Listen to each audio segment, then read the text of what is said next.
Hello everyone, my name is Sapna. I am a mentor working with one of the SRLMs. Hello everyone, I am Kusum. I am a Vitta Sakhi and I am supported by my mentor Sapna Madam. NRLM has taken the initiative of supporting women entrepreneurs in SHGs for individual enterprise loans.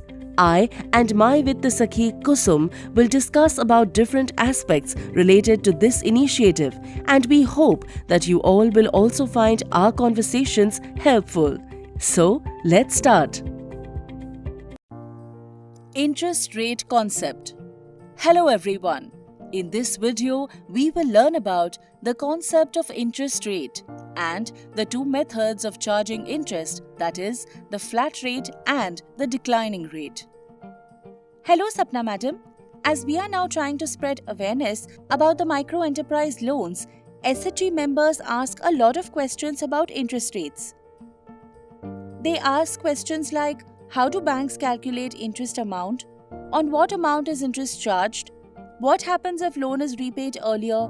Do banks still charge interest on full tenure, etc.? Madam, I think it is very important for Vitta Sakhis like me to have clarity on this. Yes, Kusum, you are right. When you are supporting entrepreneurs to get micro enterprise loans, you must understand about interest rates. So, let us understand it. When bank gives a loan to someone, the loan amount given is called the principal. The principal is to be repaid by the borrower within a certain period. However, for providing the financial service, bank charges a fee called the interest.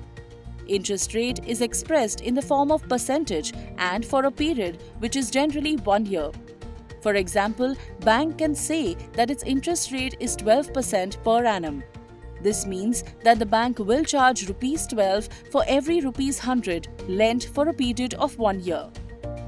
Stating interest rate this way helps one to calculate the actual interest amount for any loan amount and for any period. So, madam, if I understand correctly, if the loan tenure is long or the principal amount is large, then the interest amount to be paid will also be large, right? Yes, you are right, Kusum. Let's take an example to calculate interest amount. Interest amount can be calculated by multiplying the amount with the annual interest rate and the time period in years. So, if we have to calculate interest on Rs 10,000 at an interest rate of 12% per annum for 5 years, we can calculate it by multiplying Rs 10,000 with the interest rate of 12%, that is 12 by 100, and then multiplying it by 5, which is the tenure in years. So, we get Rs 6,000. Wow! Madam, this was not difficult. But what happens if the tenure is not in whole years? For example, it could be 2 years, 5 months, or 8 months, etc. If period is not in whole years, you still have to write the period in years. This can be done by simply dividing the loan tenure written in months by 12. For example, 2 years 5 months is equal to 29 months, and in years it is 29 divided by 12. Similarly, 8 months in years can be written as 8 by 12. You can use these fractions in the formula. Madam, I think I got that.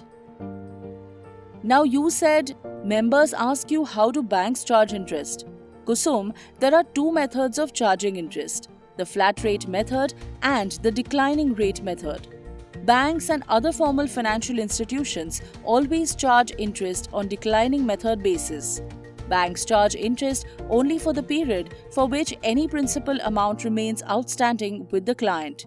In case of pre-closure of loan, interest is charged only for the period the loan was active and not for the full tenure of the loan. So, this means if somebody repays the loan early, then the interest will not be charged for the full tenure? That's correct, Kusum. So, now let us understand the two methods of interest rate calculation in detail. In flat rate method, the interest in each installment of loan is calculated on the original loan amount that was disbursed. Since the original disbursed amount remains unchanged, the interest amount calculated in each installment in this method also remains unchanged and that is why it is called the flat rate. On the other hand, in declining rate method, the interest amount in each installment is calculated on the principal outstanding amount that remains with the client after payment of the last installment. Let me guess, madam. Since the outstanding amount reduces after payment of each installment, therefore the interest amount in this method also reduces in each installment, right? Absolutely right, Kusum. On a loan of Rs 12,000 at 12% per annum, you can see from this table the difference in the interest amount under the two methods.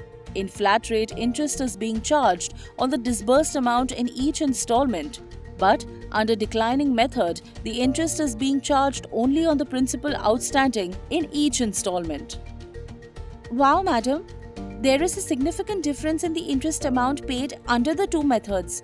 Declining rate is very beneficial for the customer. Yes, Kusum, that is why formal financial institutions like banks charge interest on declining basis. But informal sources such as money lenders, etc., generally charge interest on flat rate, which is very high and also not transparent. This was very useful, madam. Now I can explain it to SHG members too. The concept of interest and the interest calculation methods of the flat rate and the declining rate. Thank you.